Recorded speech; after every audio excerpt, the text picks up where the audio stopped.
Oke Mas Bosku, saya sekarang masih berada di tempat Mas Andy Kanari ya Mas Bos. Yang mana tempo lalu yang belum simak video saya tentang betina yang gembos, betina yang macet produk, betina yang trouble dan lain sebagainya, silahkan dicek di sebelumnya. Nah, pada kesempatan kali ini kita akan membahas tema yang lain, yaitu tentang menanggapi komentar yang belum sempat kami jawab karena memang kekurangan saya di situ. Bangun pagi langsung berangkat persiapan ngopen rumah, terus kerja, yang mana perjalanan dari rumah itu hampir 1 jam, pulangnya juga belum sekolahan, pekerjaan, belum konten seperti ini, belum ngedit, belum ngopeni anak dan sebagainya. Jadi mohon maaf atas kekurangan saya. Dengan setulus hati saya mohon maaf yang sebesar-besarnya.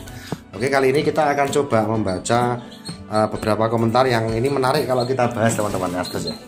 Jadi untuk yang pertama langsung saja to the point ya, ini ada pertanyaan dari Mas Hirsa Aji ya, yaitu Om, betina saya nelur 4 dan netas semua, tapi anakannya kok nggak diloloh, penyebabnya apa ya? Padahal sudah saya kasih telur puyuh dan CD. Matur suwun, salam dari Sidoarjo. Halo Mas Hirsa Aji. Oke, masalah itu sangat biasa ya. Kalau mungkin Mas Adi sendiri punya pendapat apa ini tentang masalah itu? Kadang ya memang ada juga yang seperti itu, terutama yang betina tembeyan atau baru pertama produk itu wajar ya. Tapi kalau berkali-kali mungkin itu karakter dari burung, tapi lama-lama nanti insting untuk meloloh itu mungkin cuaca juga bisa pengaruh ya, terutama di musim penghujan ini juga nanti kadang betina itu kurang fit, itu juga berpengaruh ya. Karena dulu saya pernah punya pengalaman punya betina sedang nafas. Nah itu kok bila itu tak kawinkan netas tapi tidak mau meloloh anaknya. Ya itu karena betina kurang fit ya. Tapi itu wajar nanti kalau sehat, ataupun juga tembeyan nanti kalau sudah berkali-kali nanti insya Allah tetap berhasil ya. Oke, itu ya. Ada contohnya kok. Yang mana ya? Yang tadi saya kawinkan. Bentar. Oke, diambilkan contoh ya sama Sandi ya. Nanti kita akan berbagi pengalaman juga di sini ya. Oke, apa itu Mas? Gimana Mas? Nah, ini kebetulan ini jangan ada anaknya 3. Oke, gimana itu ceritanya, gimana ini? Ini dulu saya beli di tempat Pak Rohmat Kenari. Oke. Ya, ini saya ngondisikan malah lama ini 1 tahun. Ya, itu produk pertama sama seperti yang tadi keluarnya mati anaknya. Yang kedua itu sudah mau muncul itu mati. Tapi setelah yang ketiga sampai sekarang ini sudah mungkin produk 10 kali lebih ini. Dan lancar. Ini bisa dilihat ini ada mati 3. Berapa kali berarti peristiwa itu? 2 kali produk. 2 produk mati ya. Yang pertama malah angkrem, nggak mau ngangkrem, keluar keluar sarang. Nah, jadi 3 kali periode itu kalau dihitung sama telur. Ya. Tapi sudah 10 kali lebih nih. Sudah lancar. Sudah lancar. Oke. Jadi itu ya. Sabar. Memang sabar itu banyak sekali kalau kita sabarkan ya. Berikutnya adalah komentar dari Mas Muhammad Fauzan. Halo Mas Muhammad Fauzan. Apakah mau kalau naik birahi betina siapan? Maaf, saya ulang lagi. Apakah kalau naikin birahi betina siapan harus dikasih EF setiap hari? Kalau dengan bagaimana? Saya kira tidak. Tidak. Nah, yang penting kalau saya ya, kalau utama tuh kalau bisa jemur. Kan tidak perlu EF ya. Yang kedua seperti apa yang saya ulas di video sebelumnya itu ya. Kita taruh banyak jantan, nanti birahinya juga bisa akan naik ya. Nah, karena kalau kita EF kan mungkin kita EF-nya jagung kan belum tentu ada jagung kan. Ya. Nah, itu harus tetap. Kalau saya senang itu tidak saya kasih EF ya. Kalau tapi itu cuma dikasih tapi kan tidak harus melulu tiap hari kan. Melulu ya. Nah itu kan. Jadi EF tetap dikasih, cuman tidak melulu tiap hari harus dikasih EF. Ya. Karena bagian pokoknya adalah sebenarnya dia itu biji gitu. Nanti malah kalau kasih EF terus bisa kegemukan. Nah itu. Nah, itu malah nanti birahinya produk. Kadang kalau kegemukan kan malah jadi lama birahi. Ya. Kadang birahi sulit bertelur. Ya, di situ ya. Karena kalau apapun yang berlebihan itu akhirnya menjadi sesuatu yang tidak baik juga. Oke. Selanjutnya dari Mas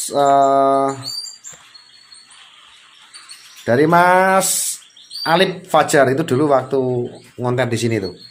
Pak mau tanya, kalau silangan F1SF kali AF jadinya apa ya? Kalau menurut saya seperti halnya F1YS dengan AF jadinya ya AF kan gitu ya. Iya. Tapi AF-nya di sini lebih cenderung ke AF-SF. Gitu lah, jadi bagaimana? Kalau saya itu aja kalau tulis AF kali F1SF. Nah, itu yang hibrid lah mungkin yang lebih sudah. yang lebih jelas ya kita panjang nggak masalah. Iya. Tapi kalau sudah silangan banyak atau AF-nya juga sudah jelas dari silangan. ya F1SF sudah jelas dari SF sama entah itu lokal atau F kan juga F1SF. ya. Nah, kalau saya untuk amannya kalau nanti lebih baik panjang nggak masalah. Ya, oke. AF kali F1SF gitu aja. Ya. Oke, selanjutnya dari Mas Beni, maaf, ada lagi nih. Mas Wanto Official. Mas Wanto Official. Ini menanggapi dari konten yang saat itu saya konten di tempat Mas Asep BF, yang mana di sana diberikan telur. Pertanyaannya, telur dikasih tiap hari, gak berlemak bang? Nah, kalau saya ngamati di situ dan saya juga praktik juga di rumah, ketika burung kenari itu mau produk, itu memang telur kalau di tempat saya beri cuman dia porsinya kecil sedikit. Jangan dikasih gelundungan, apalagi telur yang besar, telur ayam, apalagi telur gajah gitu ya. Artinya diberikan dengan diberi. Kalau saya ini kan semuanya kan punya cara sendiri ya. Mas Asep kemarin juga diberi ketika mau produk, sama saya juga saya beri yang mau produk supaya untuk menghindari supaya produktivitasnya baik. Tetapi tidak jaminan juga, artinya yang tidak pakai telur itu selalu zonk, tidak. Nyatanya Pak Andi di sini juga ngisi kan gitu ya. Iya. Seperti itu. Jadi uniknya di kenari seperti itu. Nanti yang tahu itu kita sendiri. Nah, akhirnya yang menemukan caranya. Ya itu mungkin jangan takut gagal lah. Ya. Kalau mati saya juga pernah mati. Ya. Gagal pernah gagal. Tapi dari kegagalan itu kita jadi menemukan ilmu-ilmu baru. Mantap. Ini kalau dibukukan mahal loh ini. Ilmu baru loh. Ilmu baru dibukukan dalam bahasa negara Kertagama. Sanskerta. Kan itu toh kadang pakan itu tidak harus telur ya. Juga kadang bisa dengan pisang, bisa jagung. Ya, pisang mau ya teman-teman ya. Yang penting dicoba kita nanti istilahnya kenari itu babunya pakai apa, kan tidak semua kok kenari itu sama. Kadang ada kalau meloloh ada yang melohnya banyak suka ke sayur, banyak yang pakai jagung. Oke, mantap. Selanjutnya adalah pertanyaan dari Mas Beni Susanto. Halo Mas Bos Beni Susanto. Sehat Mas di sana? Oke, makasih sudah komentar di sini. Pemulanya Mas, oke, pemula. Sama-sama pemula ini sama saya ini. Masa produktif jantan berapa tahun Mas? Misal seri lokalan saja contohnya. Baru ngalamin babon 6 telur 3/4 zong semua soalnya. Oh, maksudnya 6 kali produksi, 3/4 telurnya zong semua. Kalau masa aktif kalau di tempat Pak Andi berapa tahun? Yang paling tua? Kalau saat ini ya. Saya ini mungkin 4 tahunan tuh betina masih produk. Kalau jantan? Jantan sama 4 tahunan. 4 tahunan ya? 4 tahunan ya. Tapi di tempat teman saya suhu ya. Mungkin ada yang 7 tahun juga ada.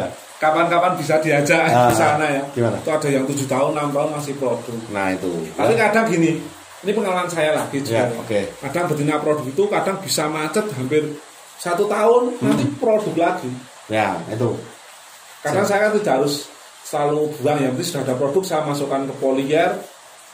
Sudah siap, masukkan lagi ke kandang. Karena rata-rata teman-teman biasanya kalau misalkan sudah merawat kenari dan merasa sudah tua, kenarinya kadang-kadang lempro, kadang-kadang kasih makan aja, kasih yang sisanya aja kan gitu. Beda kalau yang baru, wah ini kasih yang istimewa. Ya itu yang menyebabkan kenari itu turun performa. Iya. Gitu logis ya. Tetap rawat dengan baik. Rawat dengan baik, jangan dibeda-bedakan.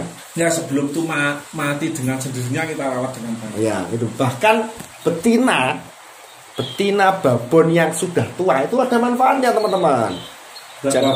Babu bisa ya. Sudah terlatih kan? Ya, dia tinggal ketika ada deket-deket mana ya, saya kasih daripada kita jual biar mati di tempat kita itu malah nggak masalah gitu ya. Bahkan ada sampai 8 tahun, 10 tahun juga ada yang ngalami kayak gitu. Oke, itu ya. Jadi umurnya fleksibel lah, ada yang nggak tahu kita. Makanya nyatanya di tempat saya yang paling tua itu, yang paling tua mana di sini? Babon itu putih. Berapa tahun? 4 tahunan. 4 tahunan ya? Ya. Masih bagus. Masih ya, itu yang baru ngeram lagi. Oh ya, 4 tahun masih jalan. Jantan itu. Di Mas Rianto juga jantan berapa tahun itu? 4 tahunan. 4 tahunan. Tapi kalau kita lihat dari apa ya? Itu mungkin sekitar umur 1 tahun, tapi kalau dirawat dengan bagus ke penampilan enggak apa. Kadang ada yang terlihat kakinya bubulan atau apa, kadang bubulan itu belum tentu karena tua, karena perawatan. Betul. Ya kita kasih apa? Lotion banyak kan? Iya. Untuk kaki kan banyak sekali. Bisa pakai apa namanya? Minyak tawon atau mungkin ya apa namanya? Obat-obat kaki yang lain silahkan di browsing itu banyak. Terus kebersihan kandang. Ya kandang ya. Tapi jangan tiru punya saya. Kotoran juara, produk juara gitu. Oke, itu ya teman-teman ya. Sementara itu yang bisa kita ulas sedikit tapi mengena biar tidak terlalu panjang durasinya. Dengan lain waktu silakan kita akan kita ulas juga dalam bentuk ulasan seperti ini. Mudah-mudahan bisa bermanfaat untuk teman-teman semuanya. Saya akhiri. Wassalamualaikum warahmatullahi wabarakatuh. Suun ya Mas. Main-main rumah saya. Nah, siap. Oke, Mas ya. Dadah.